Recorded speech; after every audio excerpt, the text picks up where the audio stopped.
Pourquoi les scorpions ont-ils mauvaise réputation?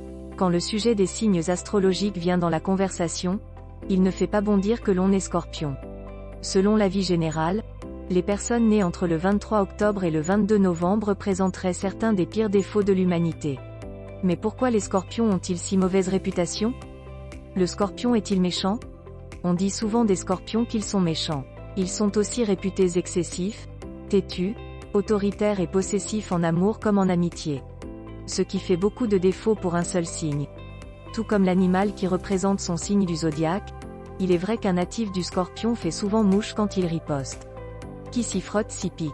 Alors, pour éviter les piques et les répliques cinglantes, je vous conseille de ne pas jouer les hypocrites avec les natifs de ce signe. Ils s'en rendront tout de suite compte et vous le feront savoir. Sentir. Les scorpions n'ont aucun mal à trouver vos failles et à vous attaquer sur vos points faibles.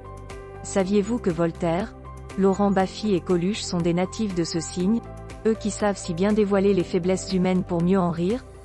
Ce sont des experts pour révéler aux autres leurs parts d'ombre et leurs mensonges, ce qui leur vaut la réputation d'être des personnes intransigeantes, agressives et qui manquent singulièrement de tact.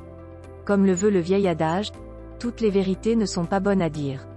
Le scorpion est-il asocial? Avec leur sens de la franchise plutôt brutale, les scorpions ont mauvaise réputation en société. Dans leurs relations avec les autres, on leur reproche souvent de manquer de diplomatie.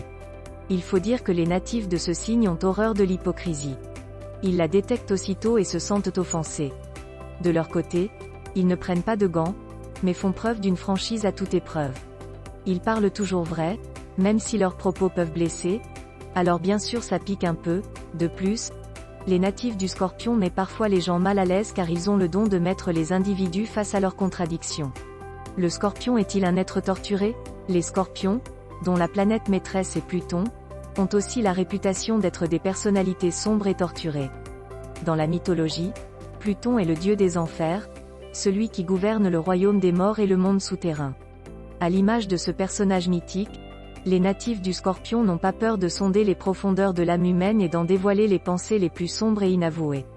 S'ils sont tourmentés, c'est probablement en raison de leur extrême lucidité qui leur permet de voir au-delà des apparences et des paroles hypocrites. Leur intelligence et leur côté perspicace transpercent tous ces faux-semblants. Comme un dard. Le Scorpion a-t-il des bons côtés? Vous l'aurez compris, avec son caractère entier et ses propos sans ménagement, le Scorpion est loin de faire l'unanimité. Sans prétention, il a vraiment mauvaise réputation. Mais derrière son côté mystérieux, ce signe astrologique cache une grande vulnérabilité. S'il pique et frappe là où ça fait mal, c'est surtout par peur d'être blessé. Il fait en effet partie, avec le Cancer et les Poissons, des signes d'eau qui sont les plus sensibles du zodiaque. On le qualifie parfois de snob alors qu'il est tout simplement secret et pudique. En amour et en amitié, les natifs de ce signe mettent du temps avant d'accorder leur confiance. Mais s'ils le font, vous pouvez en retour avoir toute confiance en eux car ils ont un caractère très entier et fidèle. N'ayez pas peur des scorpions, ils ne font que révéler le côté sombre qui sommeille en chacun de nous. S'ils vous piquent et mettent au grand jour vos défauts, ils vous donnent aussi l'opportunité de vous remettre en question et d'évoluer. La franchise, ça a aussi du bon.